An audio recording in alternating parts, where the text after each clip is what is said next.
This conference, which is being held in Kenya for the first time, gives us yet another opportunity to share knowledge, to learn from each other, to expand our networks, and to be able to also put our best foot forward as a country in terms of the interventions that we are undertaking.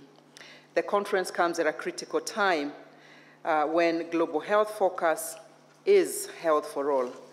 In Kenya, His Excellency President Uhuru Kenyatta has prioritized healthcare through his 4-point agenda, but I also want to recognize Her Excellency, the First Lady, our chief guest this morning, has equally prioritized our interaction and engagement with matters health, particularly focusing on women, children, and the infant among the vulnerable sectors of our society. Our target is that by year 2022, Kenya will be providing accessible, affordable, quality healthcare for all. And these aspirations cannot be attained without a well-motivated, highly skilled, well-developed, and fully engaged health workforce, whereby we do recognize nurses as a backbone of the health system in terms of delivery. Colleagues, the realization of UHC calls for reorientation of our health interventions with a focus towards preventive and promotive health, which we have learned yields a tenfold return on investment. And to this end, the role of public health nursing in primary health care cannot be overemphasized.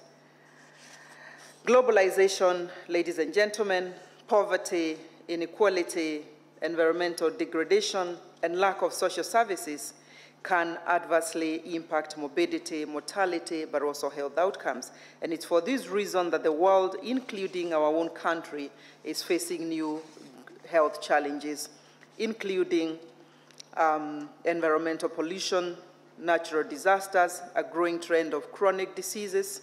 NCDs and injuries alone in Kenya have overtaken infectious and childhood diseases in terms of the burden, contributing upwards of 30% of all deaths registered in Kenya annually, as well as 52% of all hospital admissions today in Kenya. This is truly a challenging situation, which calls for public health interventions, thus also inviting cross-sectoral interventions. In reality, the major causes of chronic diseases are known, and if these risk factors were eliminated through public health interventions, at least 80% of all heart disease, stroke, type 2 diabetes would be prevented, and over 40% of cancer cases would also be prevented. Global health issues, colleagues, require global cooperation in response, require global planning, prevention, preparedness, and care that reflects health equity issues, among others. These issues require complex interprofessional and interagency cooperation and solutions that involve governments, that involve the nonprofits, and many times the private sector, all who are presented here today, as well as philanthropy.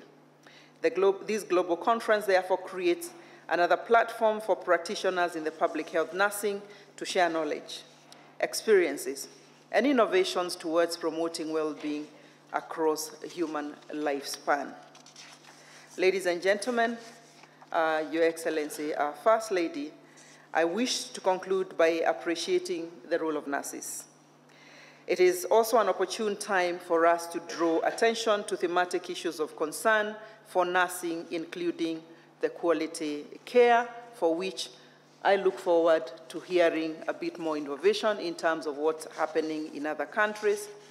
The global network of public health nurses will thus also be instrumental in enriching policy formulation, education standards, and international best practice for public health nurses across this country, but also globally.